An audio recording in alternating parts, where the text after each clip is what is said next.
love reading books, it's fun. I often read them with my mum.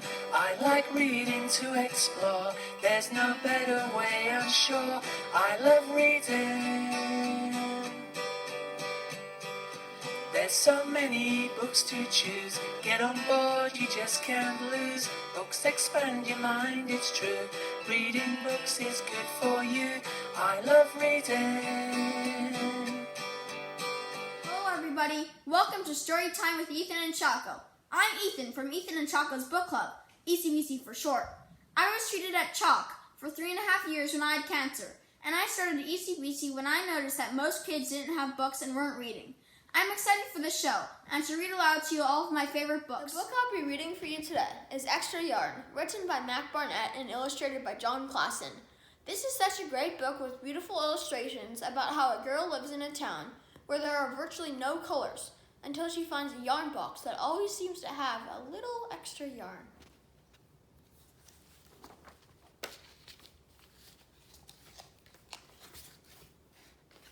Extra yarn.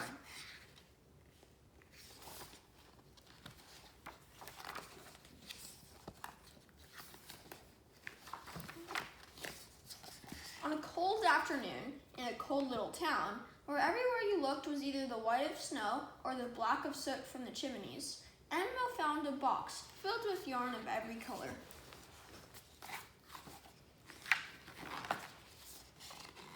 So she went home and knit herself a sweater, and when Annabelle was done, she had some extra yarn. So she knit a sweater for Mars too, but there was still extra yarn. You see, she knit a sweater for her dog, Mars.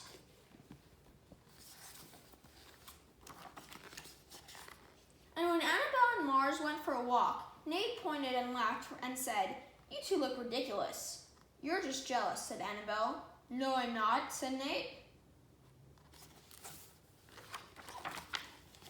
But it turned out he was. And even after she made a sweater for Nate and his dog and for herself and for Mars, she still had extra yarn.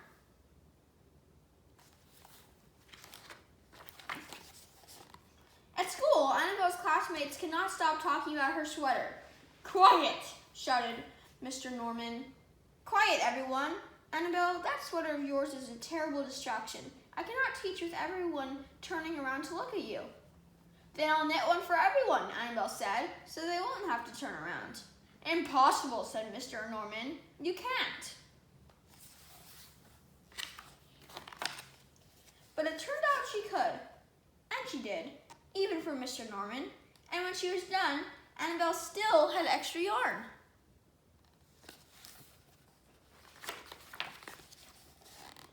So she knit sweaters for her mom and dad, and for Mr. Pendleton, and Mrs. Pendleton, and for Dr. Palmer, and for little Louis.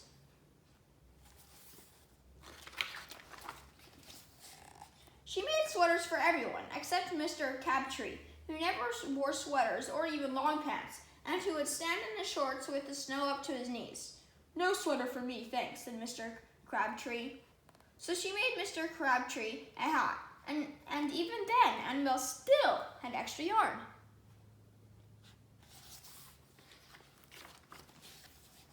She made sweaters for all the dogs, all the cats, and for other animals too. Soon, people thought, Annabelle will run out of yarn. But it turned out she didn't. So Annabelle made sweaters for things that didn't even wear sweaters.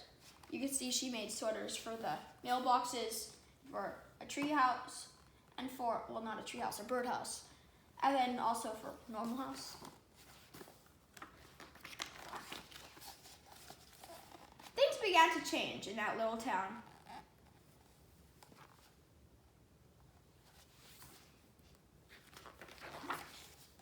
News spread of this remarkable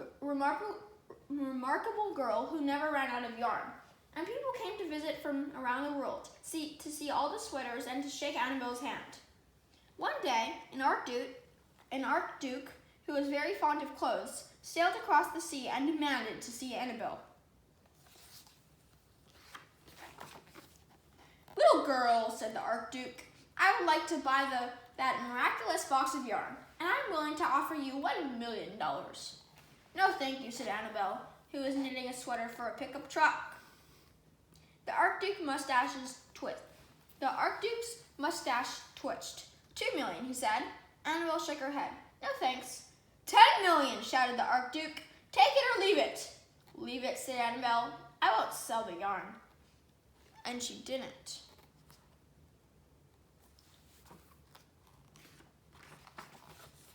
So that night, the Archduke hired 3 robbers to break into Annabelle's house, and they stole the box and took it to the Archduke, who set off across the snow and sailed over the sea.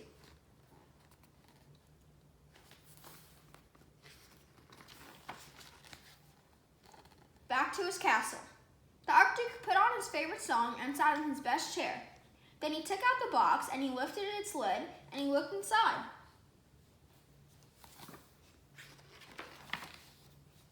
His mustache quivered. It shivered. It trembled. The Archduke hurled the box out of the window and shouted, "Little girl, I curse you with my family's curse. You will never be happy again."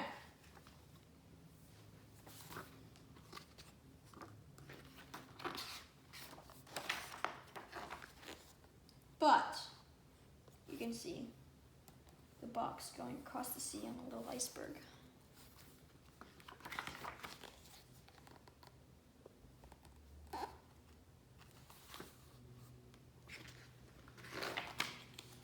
It turned out she was.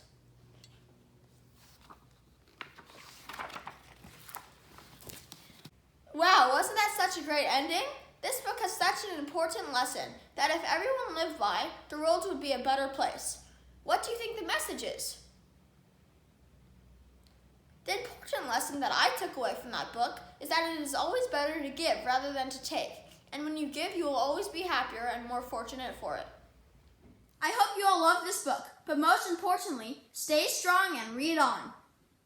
Now that you've met all our friends, this is where the story ends. All new adventures on the way, drift off and dream the night away. I love reading. I love reading. I love reading. I love reading.